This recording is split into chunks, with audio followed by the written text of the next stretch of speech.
चलिए 17 से विभाज्यता का नियम, डिविजिबिलिटी रूल्स ऑफ 17, ठीक है। इसमें करना क्या रहेगा कि मान लीजिए कोई भी संख्या दी हुई हो, अगर उसको चेक करना है कि यह 17 से विभाज्य है कि नहीं है, तो सबसे पहले आप इसको नोट कर लीजिए, ठीक है।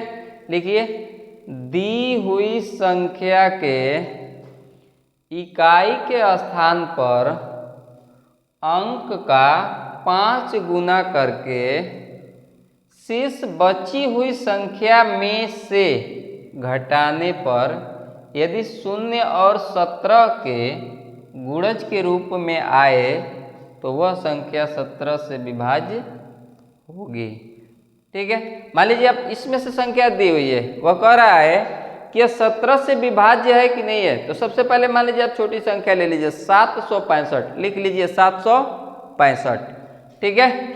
मान लीजिए हम लिख लिए 765। अब क्या करना है, वो क्या कहा है कि इकाई के स्थान का पहले 5 गुना करिए। तो इकाई के स्थान पे देखिए क्या दिया हुआ है, यहाँ पे दिया हुआ है 5, तो इसको हमको क्या कर देना है 5। अभी कर लीजिए, इसमें 5 से गुणा कीजिए। तो जब 5 का गुणा हम इसमें करने के लिए जा रहे हैं तो क्या बच रहा है 76, बराबर में हो जाएगा आपका 76, हो गया। उसके बाद घटाने के लिए कहा है ना, तो यहाँ माइनस का चिन्ह लगा लीजिए, हो गया।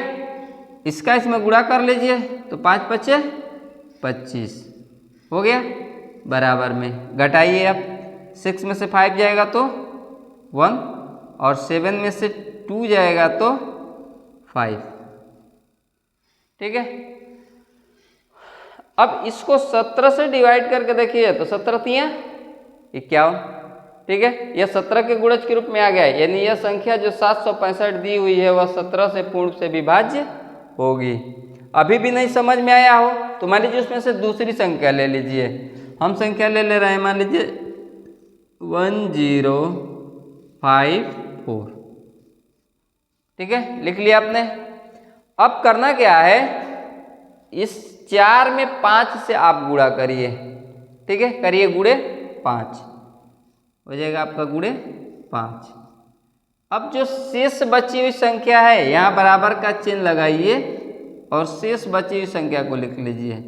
तो शेष बची हुई संख्या है 105, ठीक है। अब इसका इसमें आप गुणा कर दीजिए, तो हो जाएगा 5 चौक को 20। घटाने के लिए कहा है तो यहाँ पे माइनस का चिन्ह लगा लीजिए, ठीक है। घटाइए इसको, 5 में से 0 जाएगा तो 5, यहाँ नहीं घटेगा, हासिल ले लीजिए, ठीक है। ये हो गया 10, 10 में से 2 जाएगा तो 8, ठीक है। कितना हो गया 85 आया। अब 85 17 का गुणज है कि नहीं है, 17 पचे 85, ठीक है। जब यह गुणज, यह 85 17 का गुणज हो गया, यानी 17 से पूर्ण रूप से विभाज्य हो गया, तो यह संख्या भी 17 से पूर्ण रूप से विभाज्य होगी, ठीक है। और थोड़ी सी बड़ी संख्या लेना चाहते हैं, मान लीजिए हम ले लिए 1955, ठीक है, लिखिए 1955, हो गया। इकाई के स्थान में हम 5 से क्या कर देंगे गुणा कर लिए। शेष जो संख्या बची है उसको लिख लीजिए, बराबर का चिन्ह लगाइए और जो बची हुई संख्या है उसको लिखिए। तो दिया हुआ 195, हो गया। माइनस का चिन्ह लगाइए क्योंकि हमको घटाना है, तो माइनस का चिन्ह लगा लिए। उसके बाद में इसका 5 गुना करना था तो 5 का गुणा कीजिए इसमें, तो 5 पचे 25। अब इसको क्या करना है घटाना है, तो 5 में से 5 जाएगा तो 0, यहाँ हो गया 9, 9 में से 2 जाएगा तो 7, यहाँ हो गया 1। 70 था हम 170। अभी भी आपको बड़ा लग रहा हो, एक बार और कर लीजिए।